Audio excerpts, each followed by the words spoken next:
एक छोटे से गांव में रामू नाम का एक गरीब आदमी रहता था। रामू की झोपड़ी गांव के किनारे पर थी, जो टूटी फूटी थी। उसके पास पहनने के लिए अच्छे कपड़े नहीं थे और खाने के लिए भी बहुत कुछ नहीं होता था। फिर भी रामू हर समय मुस्कुराता रहता था और ईश्वर का धन्यवाद करता था। वह मजदूरी करके जो थोड़ा बहुत कमाता, उसी से अपना और अपनी पत्नी सीता का पेट भरता था। रामू की रसोई बहुत ही छोटी थी। उसमें एक पुरानी मिट्टी की चूल्हा, कुछ मिट्टी के बर्तन और एक टूटा फूटा तवा पड़ा था। रोज रामू और सीता मिलकर चूल्हे पर कुछ न कुछ बना लेते। कभी सिर्फ रोटी और नमक, तो कभी दाल और चावल। फिर भी उनके चेहरे पर संतोष झलकता था। एक दिन गांव में भारी बारिश हुई।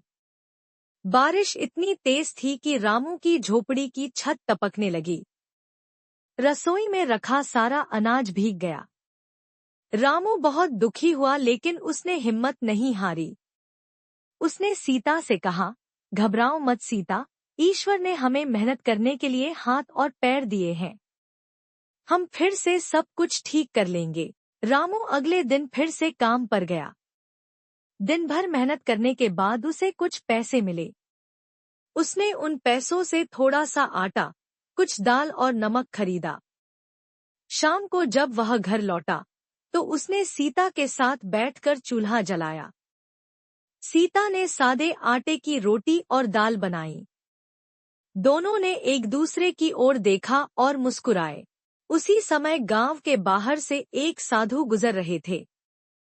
उन्होंने रामू के घर से उठते हुए चूल्हे के धुएं को देखा और आवाज लगाई, भूख लगी है बेटा, क्या कुछ खाने को मिलेगा?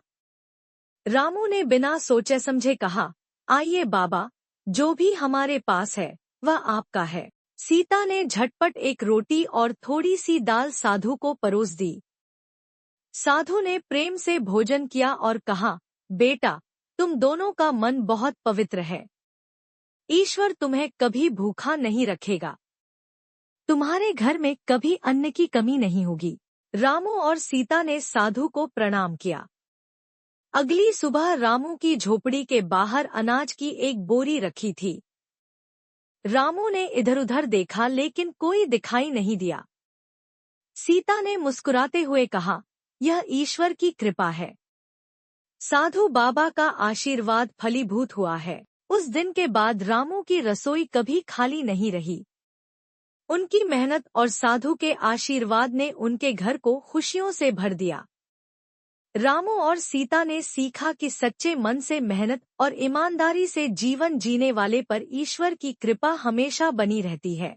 सीख: इस कहानी से हमें यह सीख मिलती है कि ईमानदारी, मेहनत और दूसरों की सेवा करने से जीवन में कभी कमी नहीं